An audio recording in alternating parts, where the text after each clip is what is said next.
Welcome back. વિરામ બાદ વાત કરીએ રક્ષાબંધનની। યાત્રાધામ શામળાજી ખાતે ભક્તોની ભારે ભીડ જોવા મળી। શ્રાવણી પૂર્ણિમાએ કાળિયા ઠાકોરના દર્શન કરવા માટે ભક્તો ઉમટી પડ્યા હતા।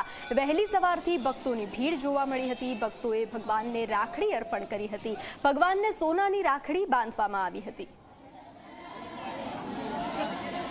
હું અહીંયા આવી છું શામળાજી રક્ષાબંધનના પાવન તહેવાર નિમિત્તે ભગવાનને રાખડી બાંધવા।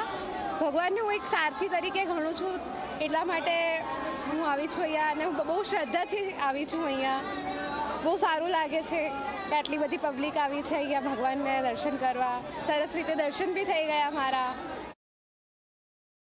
આજે શ્રાવણ સુદ પૂનમ એટલે કે રક્ષાબંધન શામળાજી ભગવાનના મંદિરમાં શામળાજી ખાતે આજે રક્ષાબંધનની ધૂમધામથી ઉજવણી થઈ રહી છે। હાલ ભગવાનને રાખડી બાંધી અને બલિરાજા અને સાથે લક્ષ્મીજીનો પ્રેમ એવો અદ્ભુત દર્શન કરાવવામાં આવ્યું છે અને અનેક ભક્તો આજ રોજ ભગવાનને ભાઈ બનાવી અને ધન્યતા અનુભવી રહ્યા છે। ભાઈ બહેનના પવિત્ર સંબંધોનો તહેવાર એટલે રક્ષાબંધન। રક્ષાબંધનના દિવસે આજે અરવલ્લી જિલ્લાના શામળાજી ખાતે મોટી સંખ્યામાં બહેનો ભગવાન શામળિયાને રાખડી બાંધવા માટે ઉમટી છે।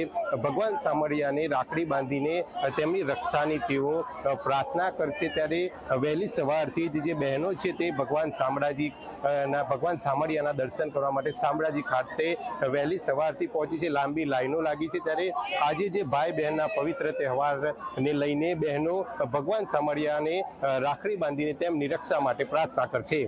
મહેશ પરમાર, જી મીડિયા, અરવલ્લી।